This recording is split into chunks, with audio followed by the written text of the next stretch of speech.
There are a lot of factors that go into establishing a successful academy, but I have one principle that I don't deviate from. I can't speak for other academies, but it emanates from my own personal beliefs, and that is, I truly, in my heart, believe that when you are fortunate enough to work with young people, that it is a sacred trust. And I tell people this. I believe it now, I will always believe it, and I will never deviate from the sacred trust to that young person and to the parents. Whether the parents are difficult or not is a different issue. But they are entrusting you with their precious child. And that young one is looking up to you. And you have an enormous responsibility to do what you think is in their best interest, not to manipulate for what is perceived as our best interest. And so that is the cornerstone of my work. Everything emanates from that. And I don't care if it sounds corny, that's the way it's got to be. So we start with that, and then so we try to provide a quality product. We don't just have kids come to our academy and say, okay, they're here to pay the bills, and then we care about these people.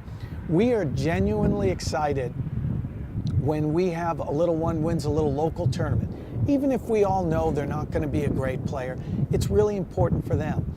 And I can't tell you the joy, and I mean the joy, of getting a phone call from a parent. I remember one parent, they came to us, and this gentleman was a very well-educated man, and he had been Harvard and MIT graduate and all this, and he was going to send his daughter to us. And in the first conversation, he said, well, she's not Ivy League material, I don't think. And I think it was a reference to, not that she was not smart enough, but tennis-wise. And I said, we'll see. 2 years later, the joy of being able to say she got into Princeton, I can't tell you. That, to me, that's like a national championship many times over. So that's the kind of motivation that our academy is about. We may not wind up being the biggest, but what we're there for is to try to have a positive impact on young people's lives. That's what fires me up every day. That's what I'm excited about. That's what gives my life meaning. That's why I don't want to retire. I want to work. As long as the good Lord allows me to, that's how long I want to work. The issues are obvious. The obvious ones is there's more competition. So you're not going to have the days when I was playing and we had 48 men in the top 100, things like that. That's unrealistic. But we should be, in my view, at least one or two in terms of number of players in the top 100. We should have men every year challenging in the top 10 and being in the hunt for Grand Slam titles. Why are we there is a complicated issue, but I'll simplify it.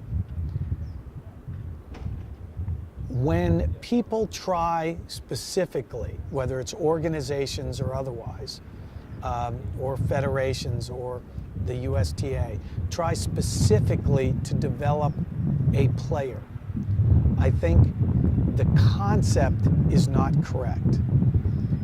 Well intended. But the issue is, fundamentally, champions are evolved through quality environments, environments which are conducive to developing champions. Because you actually defeat yourself if you just pluck a talent and you mold it and you develop a champion. Because you have to cultivate the entire system which is conducive to developing players, so you have many players on the way up. And we don't have that right now. And it has been inadvertently damaged, inadvertently. There's a lot of wonderful people trying to do a lot of really good work. But that's what has to change. And you have to understand development and understand the dynamics of the worldwide game and understand the different phases of development. So it is not, in my view, something where USGA should be in or they should be out, or It should be all private or not. It's creating synergy, which is going to use all of the attributes we have in the United States to its fullest to create a flow of talent on its way up. And guess what? We'll be surprised.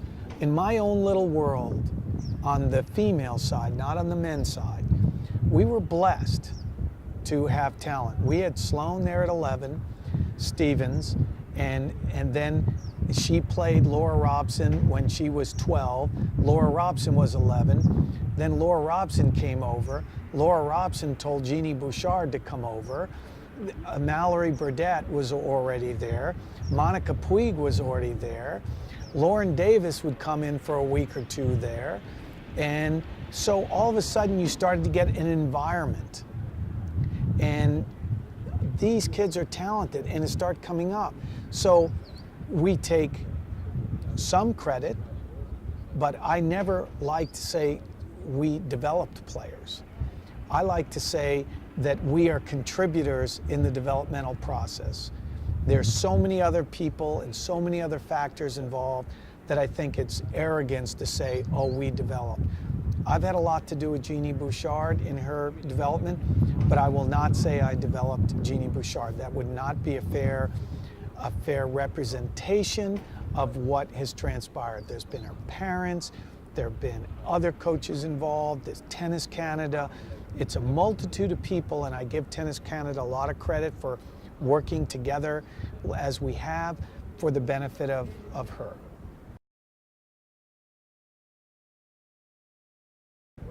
The term and the question, where do I shake out on 10 and under tennis? So there's 10 and under and there's other tennis. No, in my view, it's something where I think the concept has got validity, but whenever you mandate it, it's a problem. I think it should be an augmentation of what is there, but it shouldn't be either or. And if it's not either or, and it's there for people to use when it's right for their child and to move them along, then I think it's a real positive. If it becomes directed from the federations, the associations, then I think it's fundamentally flawed. I believe it is not correct to do it that way in any way, shape, or form. Because you look back at some of the great players we have, and if they were to categorize how they were developed, it would be considered extreme. They may have been hitting too many balls at a young age. They may have been playing with too heavy a racket at a young age. There's all different types of things, but you look at the Agassiz, Samprases, the Serena Williams, Venus Williams, Chris Evert, you go on, Monica Seles, Capriati, you name it. And they all had unique upbringings, and it didn't fall into a neat form. Okay, we're going to do this and we're going to do that. So you have to allow for the creative genius, which is what I was referring to with regards to environments, to flourish. Maybe it's right for Johnny to go the 10s for a year and then transition to the 12s. Maybe it's right for Susie, big, strong gal, powerful, she just passes on it. Maybe it's right for somebody else to go through the whole process. I don't know, but it should not be forced on anyone.